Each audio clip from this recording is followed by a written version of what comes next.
Eu sou pescadora de sonhos. O sonho que está mais distante é onde jogo o meu anzol para catar. Os sonhos estão em um rio de águas salgadas. É que a água doce foi inundada por lágrimas. Lágrimas de quem sou hoje. Lágrima de meus ancestrais. As lágrimas se juntam com as águas doces e limpam tudo que é acúmulo, levando o que me atrapalha a seguir. Eu estou cansada, mas nunca disse que iria desistir. Ancestres já me disseram, pisa firme o chão, que ainda tem muito caminho para seguir.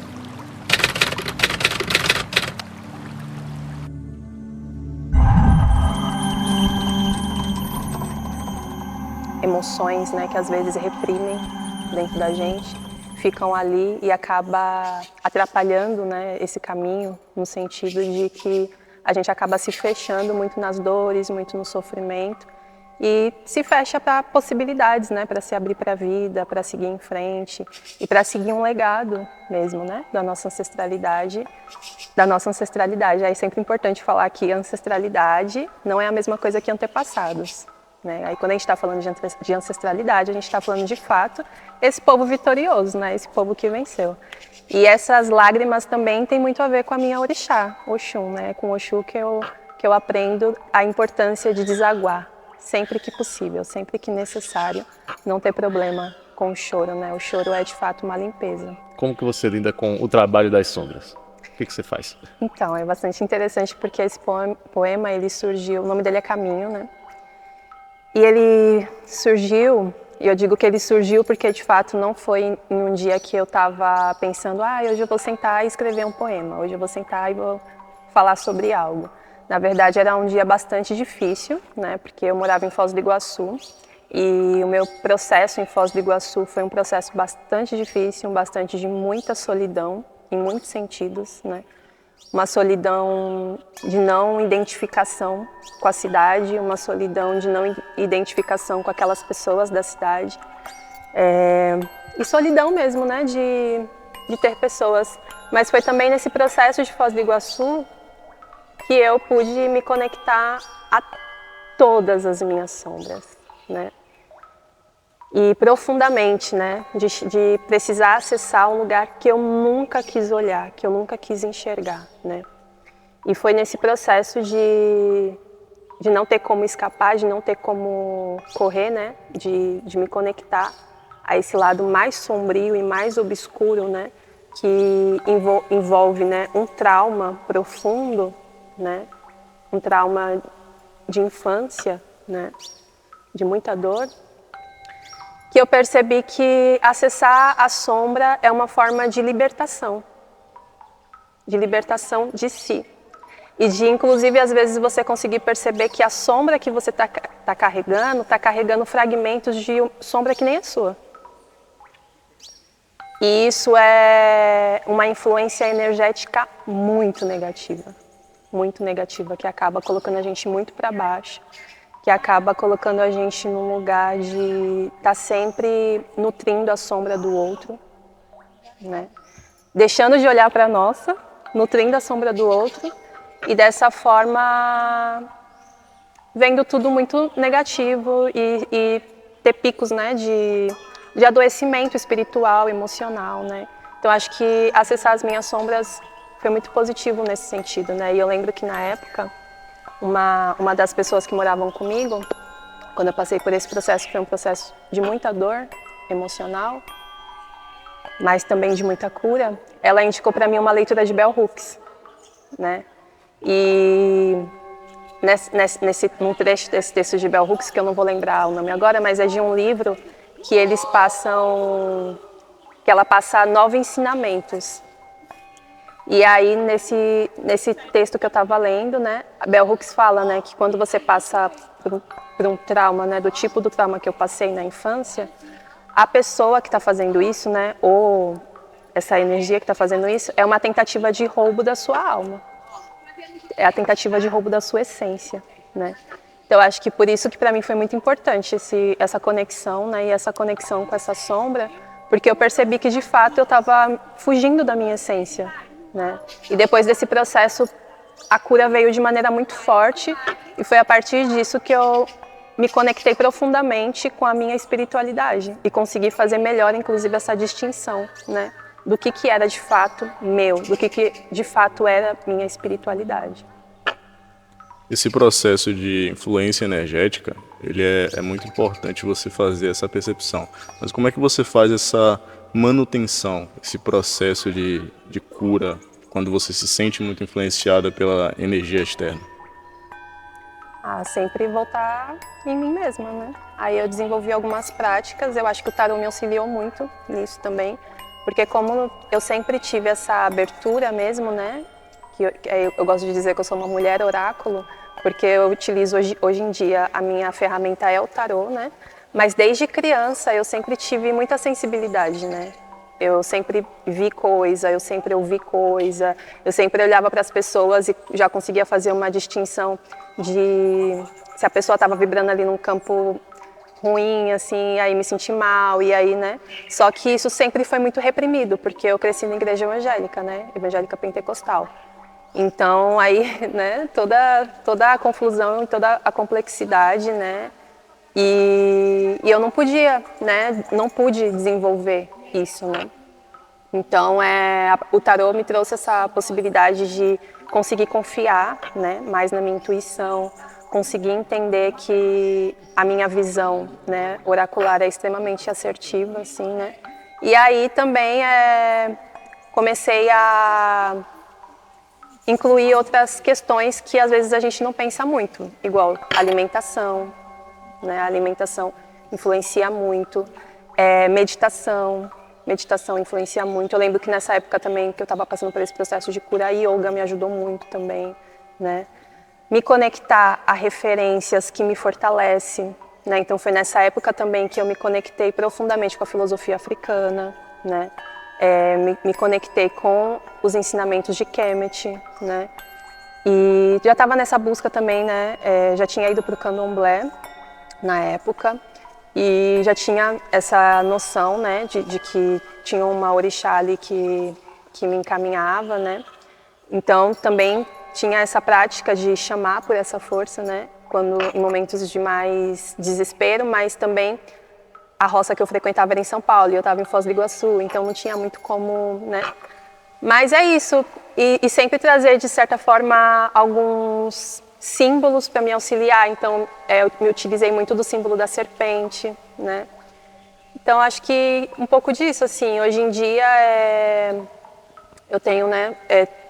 Também recentemente passei pela formação para me formar reikiana, né? E me utilizo muito do reiki também hoje em dia para manter esse equilíbrio e nutrir meus ancestrais também, que eu nutro diariamente dentro da minha casa, né? De algumas formas que eu aprendi. Como que foi o processo de tomada de coragem e de acreditar que você poderia viver de tarô e de viver sendo um oráculo de fato? Como é que foi esse processo?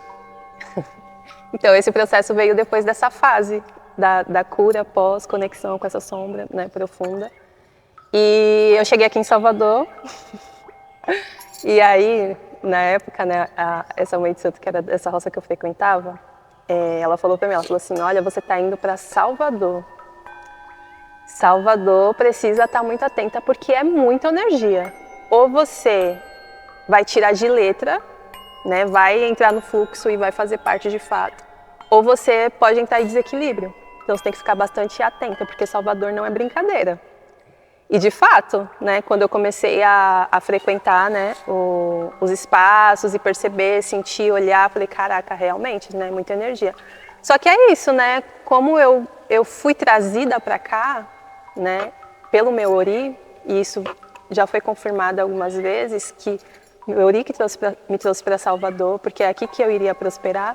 Então é isso, na época, né, eu tinha uma relação, né, e essa pessoa que eu me relacionava sempre me falava, você precisa mostrar para as pessoas essa sensibilidade toda sua, né, tal. E aí né, ele vendo ali que eu mexia com o tarô, e aí eu abri as cartas para ele algumas vezes, tal. Ele falou, não, você tem que trabalhar com isso, que não sei o que. Ele incentivou bastante no início.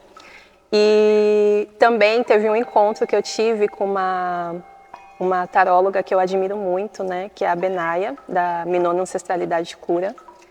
E a gente teve um encontro assim, ela falou pra mim, né, eu falei pra ela, pô, também eu tinha ido no meu terreiro, né, fazer um bori, e a minha mãe de santo também tinha falado pra mim, você tem que trabalhar com o tarô, porque você tem visão, né, e quando a gente tem visão a gente precisa colocar isso em prática pra abrir mais, né, o campo e tal.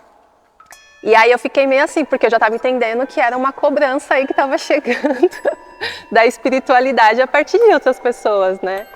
E aí quando a minha mãe de santo falou, né, que era uma pessoa que na época, né, enfim. E aí, tipo, aí depois quando eu encontrei a Benaia, e aí a gente conversando e tal, e aí eu falei pra ela, assim, mas eu acho que eu não tô preparada, eu acho que eu preciso aprender mais, eu acho que ela falou, será que você não tá preparada ou você tá com receio de acessar todo o seu poder? E aí quando ela falou isso, eu fiquei... E aí, acho que passou umas 2 semanas, assim, eu estava aqui já em Salvador, e aí uma consulente, né, entrou em contato falando assim, oi, tudo bem? O seu amigo falou que você abre tarô, então eu queria agendar uma consulta de tarô com você. Do nada. Eu falei, tá, entendi, tá bom, Ok. é o momento. E aí foi assim. Então não teve muita resistência. Tive essa insegurança muito profunda, mas eu sou muito assim, sabe? Quando eu não discuto com a espiritualidade. Então, tipo assim, quando algo vem e eu percebo que isso está chegando de maneira muito forte, eu falo, não, por mais que eu acho que eu não sou capaz, que eu não tenho experiência, se a espiritualidade está falando para mim que esse é o momento, esse é o momento. E assim, para as pessoas que não estão atentas à sensibilidade delas, porque eu acredito que todo mundo tem sua sensibilidade, todo mundo percebe as coisas, só que tem gente que não dá atenção. Qual conselho você daria para essa pessoa começar a desenvolver as habilidades dela? Silenciar. O primeiro conselho é esse.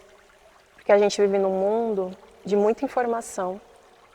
A gente vive num mundo onde as pessoas estão sempre atrás daquilo que é imediato. As pessoas não conseguem ficar sozinhas. As pessoas não conseguem não depender mesmo, né, da atenção de outra pessoa ou se sentir que está junto de outra pessoa. Até às vezes a pessoa está sozinha em casa, mas ela está vendo vídeo ou está ouvindo música, né? As pessoas têm muita dificuldade de silenciar. E eu acho isso muito, muito louco, assim, porque às vezes eu tô com alguém, né, tipo, sei lá, foi fazer algum rolê e tal. E aí chega esse momento que fica silêncio. Porque eu sou assim, se eu não tenho nada pra falar, eu não falo, sabe? Eu não fico caçando assunto, não fico assim. E aí as pessoas se incomodam muito com o silêncio. Demais. Eu concordo que eu sou assim também, eu sou muito silencioso. Então, tipo, eu não fico caçando palavras, se eu não tenho pergunta, se eu não tenho dúvida, nada do tipo. Então, realmente, a galera hoje tem uma dificuldade enorme em ficar em silêncio. Silêncio confortável, né? E na verdade é uma oportunidade. Deixa chegar a parada. Ainda mais numa conversa. Você está numa conversa com uma pessoa, meio que se forma uma mente única.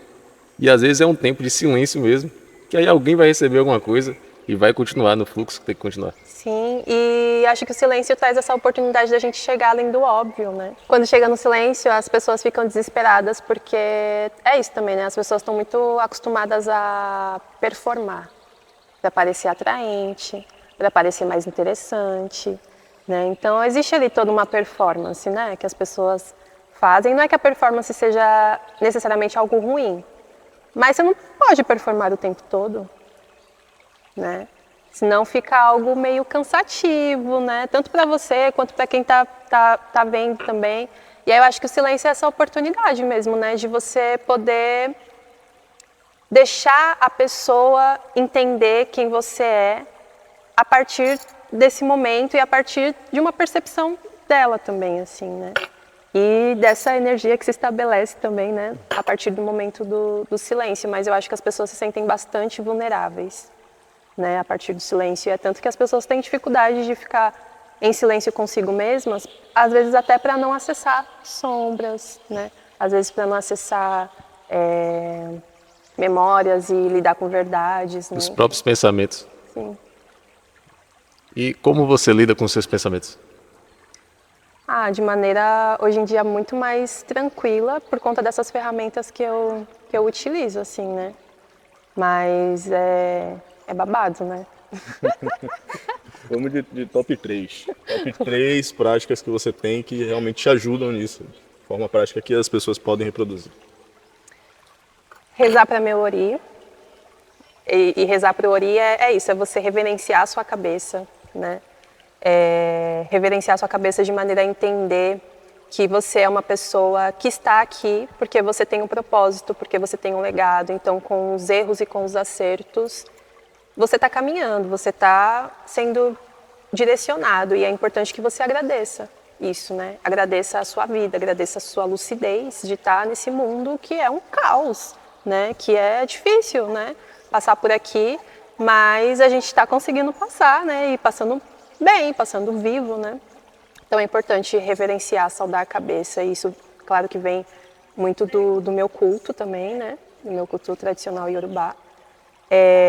Depois meditação.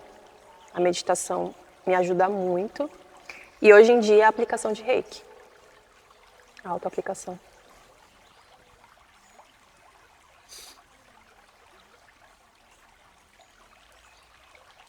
Você já refletiu sobre como você integra a energia feminina na sua vida?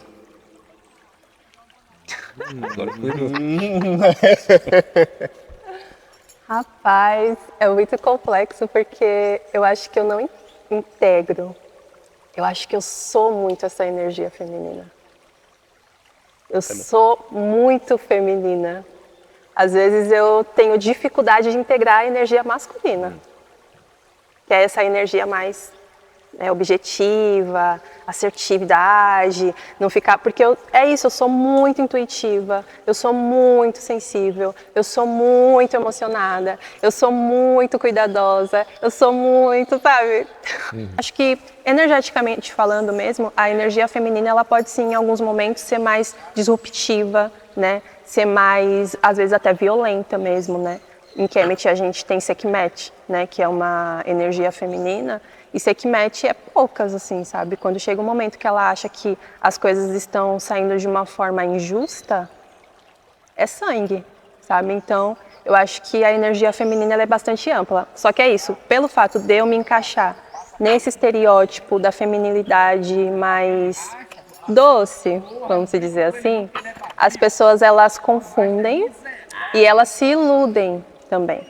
Porque eu tenho esse meu lado, que é o que mais se apresenta, mas quem se relaciona comigo de maneira mais íntima já experienciou esse outro lado também, né? Até porque é isso, mesmo a água. Se a gente for pensar na água, né? O rio, né?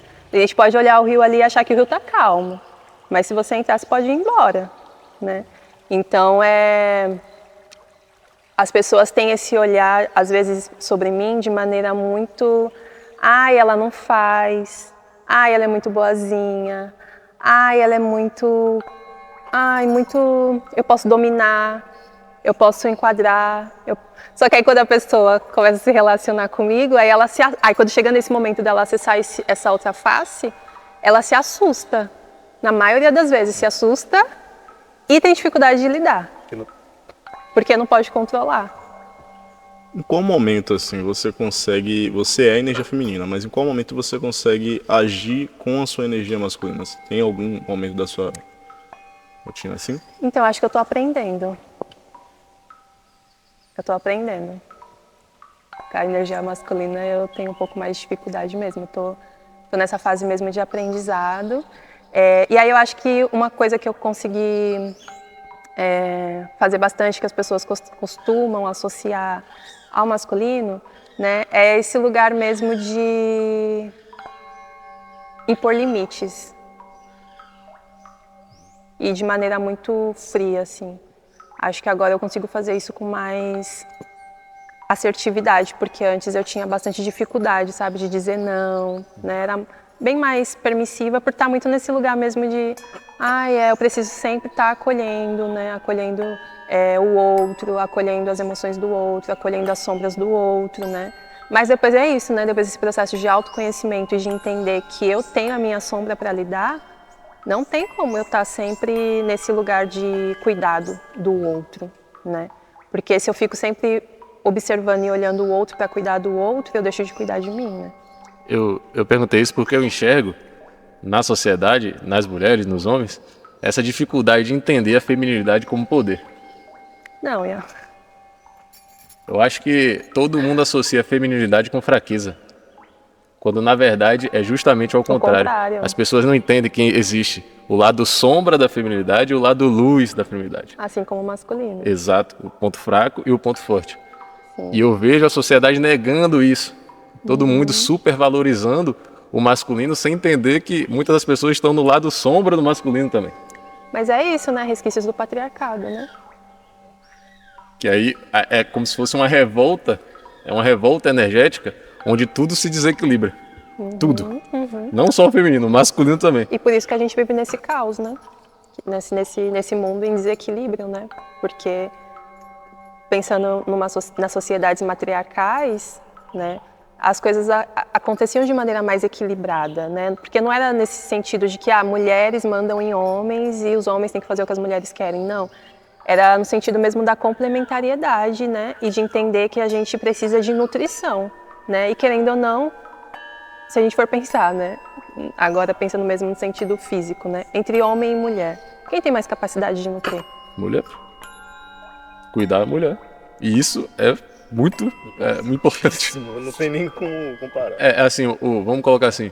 Isso é poder. Isso, os traumas da sociedade fizeram as mulheres se traumatizar, negar esse poder nelas, buscar um masculino desequilibrado, entende?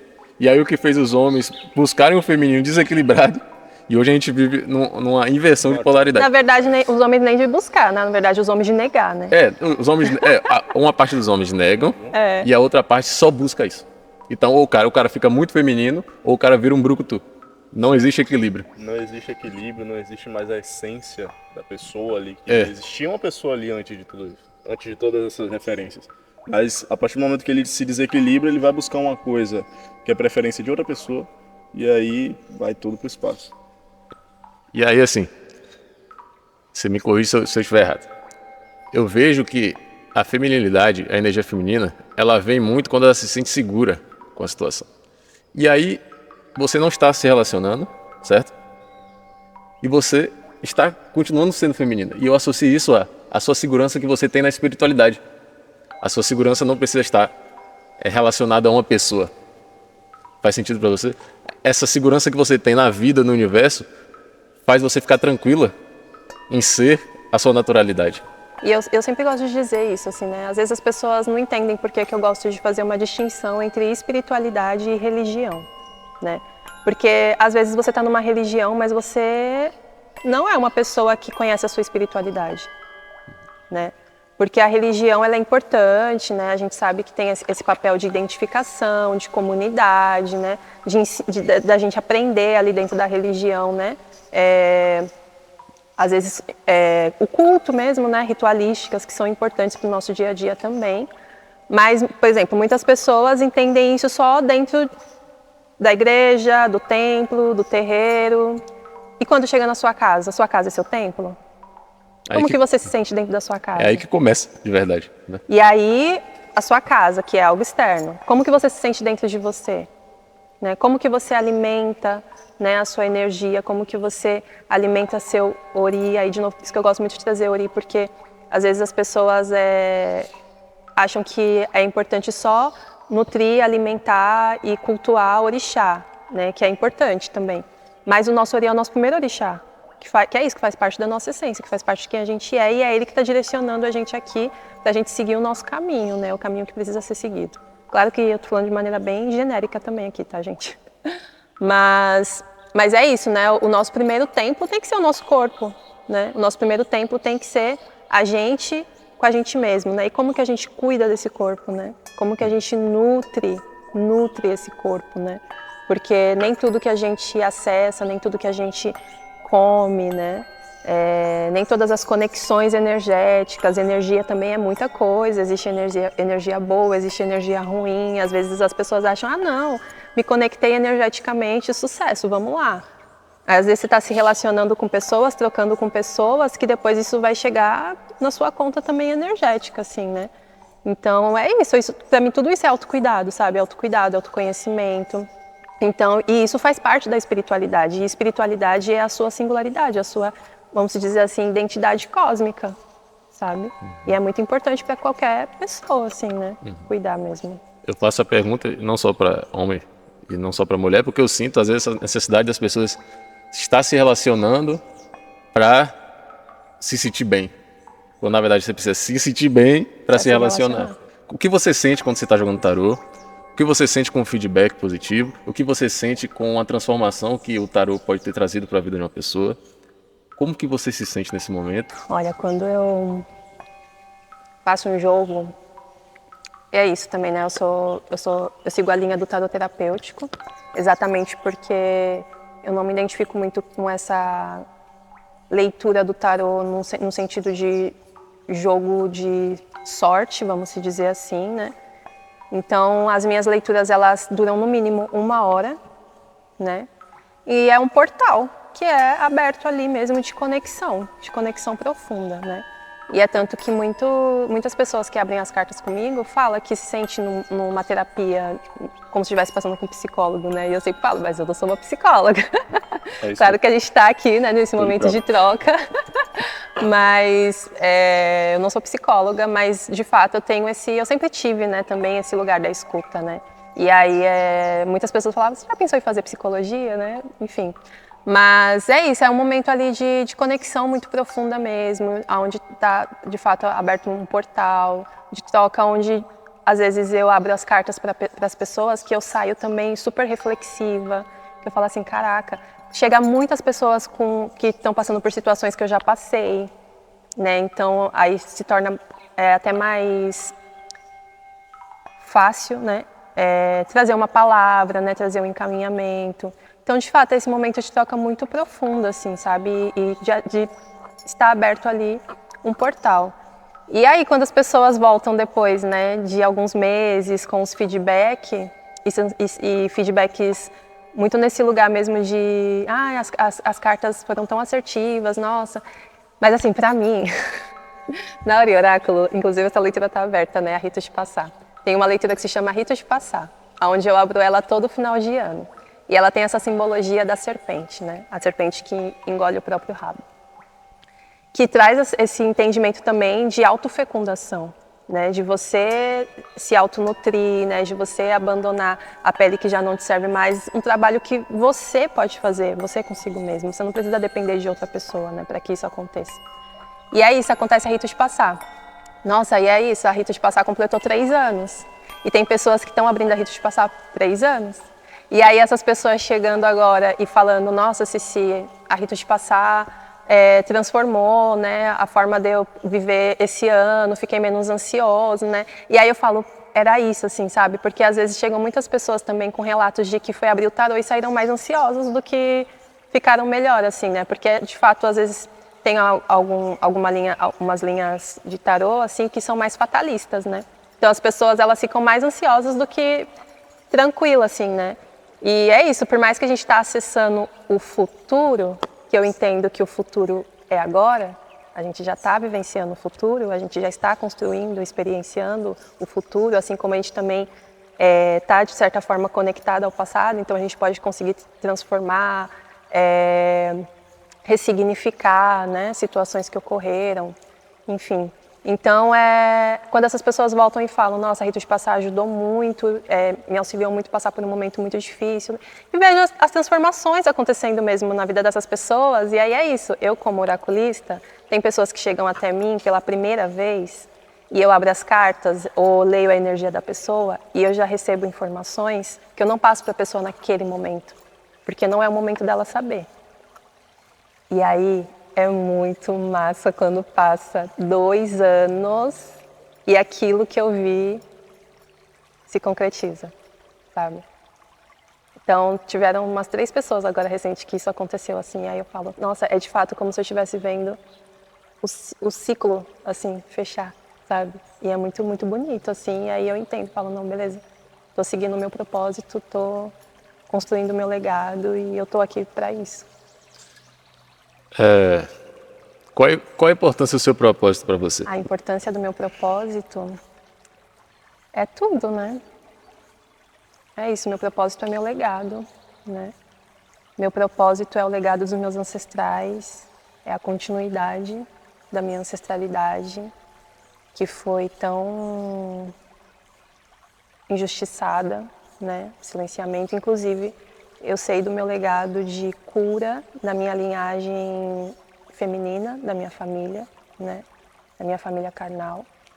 E isso para mim é o meu propósito principal, assim, sabe? Então por isso que às vezes o caminho é difícil, né? No sentido mesmo do plano aqui material, né? De às vezes parecer que não vai rolar, que eu não vou conseguir. Mas é aquilo que eu disse, né? Vem a espiritualidade, fala, não, é por aqui sim. Fala, não, tá bom, se eu preciso fazer isso, né? Para dar continuidade a esse legado, eu vou seguir fazendo.